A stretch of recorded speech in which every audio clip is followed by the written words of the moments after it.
Elements of a plan.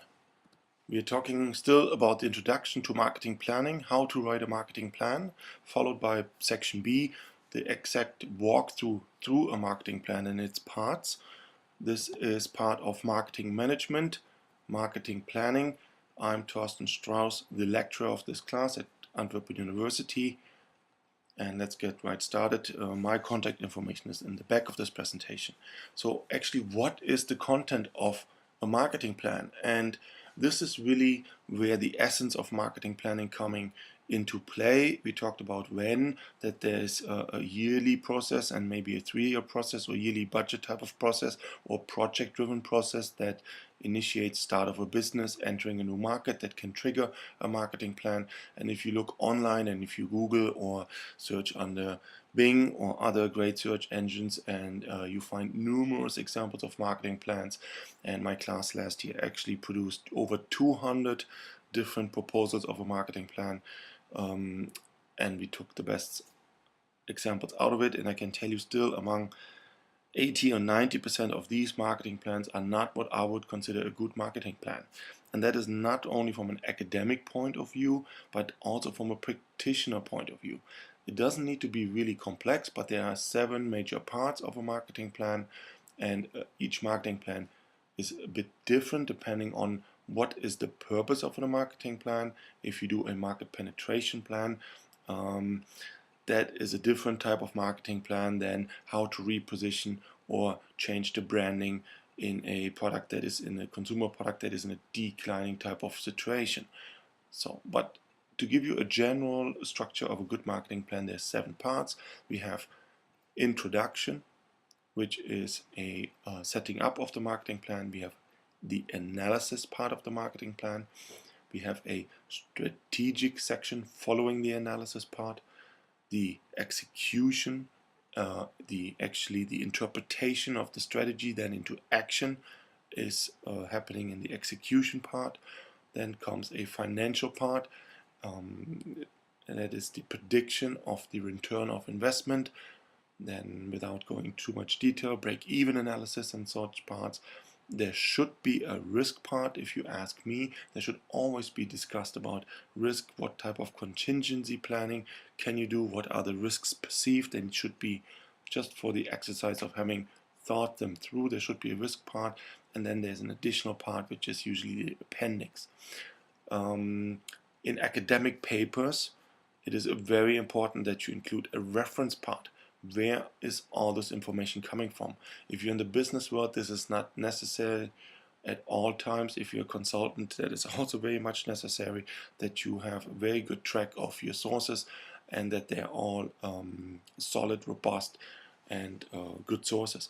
And for the academic part, just maybe to some that might be ridiculously obvious, but you must reference any type of statements that you make inside the paper that are not yours. Data, where did you get it from?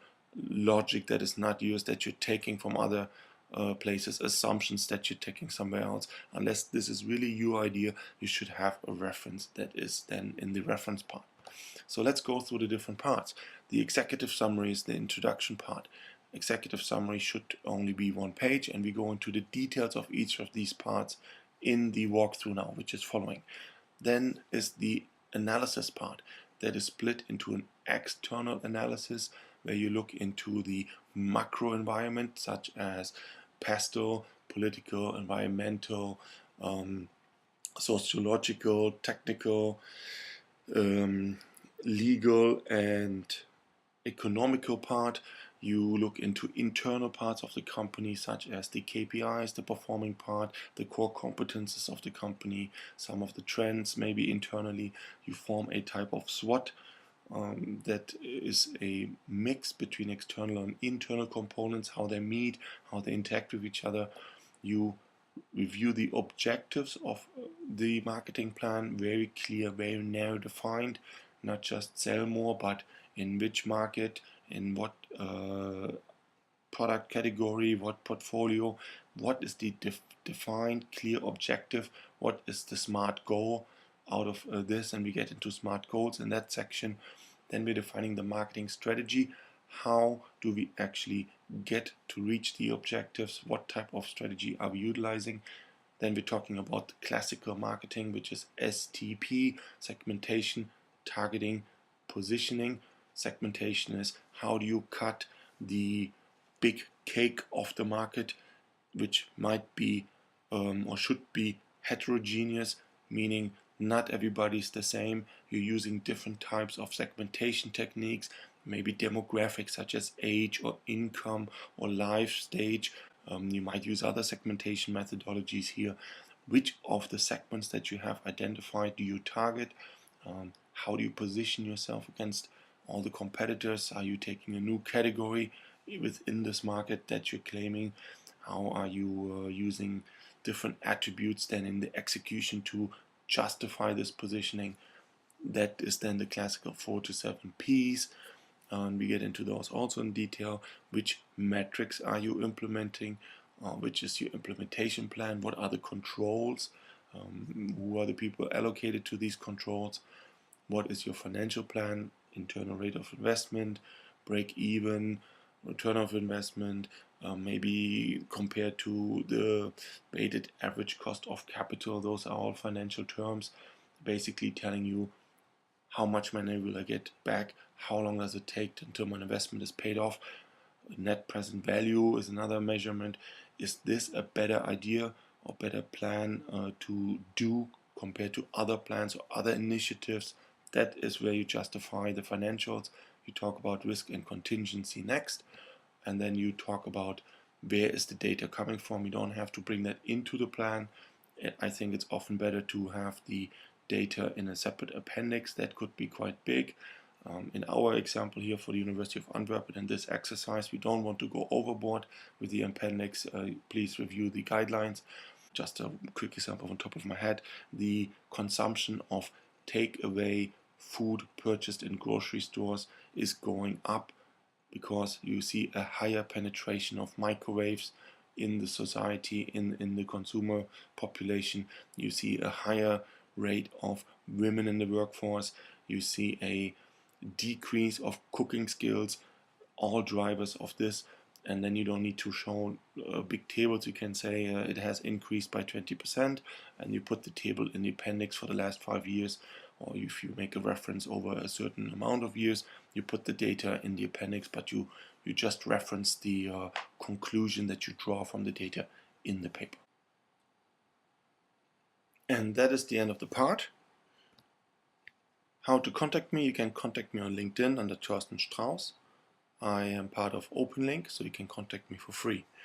You can find me on Twitter to read some of my marketing feeds actually of Twitter. I post them there, as well as on LinkedIn. You can contact me at the University of Antwerpen, Thorsten.Strauss at uantwerpen.be, uantwerpen one word, or under Thorsten.Strauss at howtomkt for market, howtomkt.com. What is my background a little bit?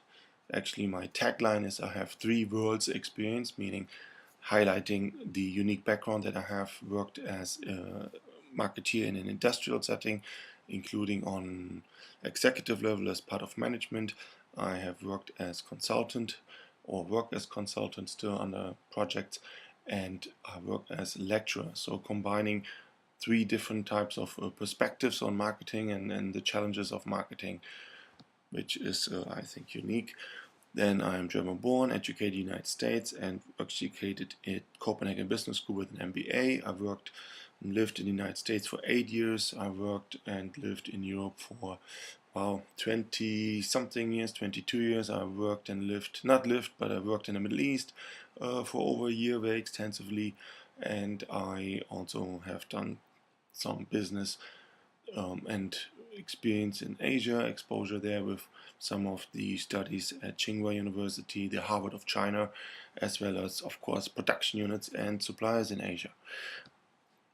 I was a product manager in the start of my career, and then marketing manager and global marketing director.